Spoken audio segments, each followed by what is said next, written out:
Ciao, c'est Henri. Aujourd'hui, je vous propose d'étudier le graphique de la dérivée d'une fonction. Voici l'exercice que je vous propose. Soit f une fonction définie sur R et dérivable sur R. La courbe CF', représentative de la dérivée f', est donnée ci-dessous. Voici les deux questions que je vous propose. À partir du graphique ci-dessus, dressez le tableau de variation de la fonction f.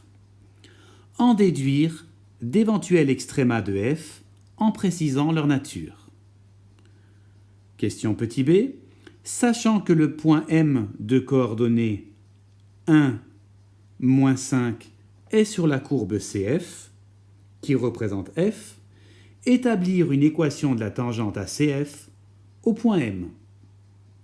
Je vous propose de mettre sur pause, de prendre des notes. Bonne recherche, attention, la réponse va suivre dans un instant. Analysons la courbe représentative de la fonction dérivée f'. Lorsque la courbe est sous l'axe des x,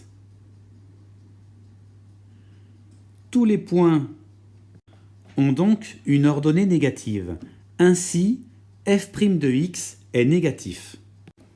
Ainsi, f' de x est négatif sur moins l'infini, moins 1. Et aussi, f' de x est négatif sur l'intervalle 2 plus l'infini.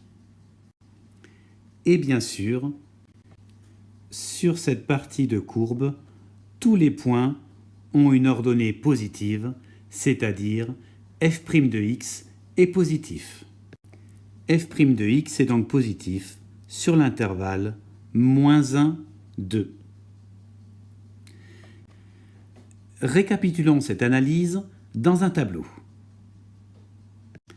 Ainsi, f' de x est donc négatif sur l'intervalle moins l'infini, moins 1, égal à 0 en moins 1, positif sur l'intervalle moins 1, 2, et négatif sur l'intervalle 2 plus l'infini. f' de x est égal à 0 aussi en 2. Comme f' de x est négatif sur moins l'infini moins 1, cela signifie que la fonction f est décroissante sur moins l'infini moins 1. Comme la dérivée est positive sur moins 1, 2, alors la fonction f est croissante sur l'intervalle moins 1, 2, et comme la dérivée est négative sur l'intervalle 2 plus l'infini, la fonction f est décroissante sur l'intervalle 2 plus l'infini. Ainsi, en x égale moins 1, f admet un minimum relatif, qui est égal à f de moins 1, mais nous ne pouvons pas déterminer la valeur car nous n'avons ni l'expression de f, ni le graphique de f. Et en x égale 2, f admet un maximum relatif égal à f de 2, que l'on ne peut, là aussi, pas déterminer. Rappelons-nous pour la question B que l'on doit déterminer la tangente à CF au point d'abscisse 1. Ainsi, nous devons connaître quel est le nombre dérivé en 1, c'est-à-dire f' de 1. Pour cela, pour x égale 1, nous avons que f' de 1 est égal à 6. f' de 1 égale 6. Faisons un petit rappel de cours. Une équation de la tangente à CF au point de coordonnées petit a, f de petit a est y égale f' de a facteur de x moins a plus f de a. Comme nous devons déterminer une équation de la tangente à CF au point de coordonnées 1, moins 5, nous en déduisons donc que petit a est égal à 1.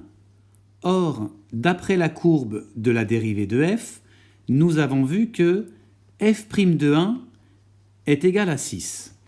De plus, comme on sait que le point M de coordonnées 1, moins 5 est sur la courbe CF, alors l'ordonnée de 1, c'est-à-dire f de 1, est donc égale à moins 5.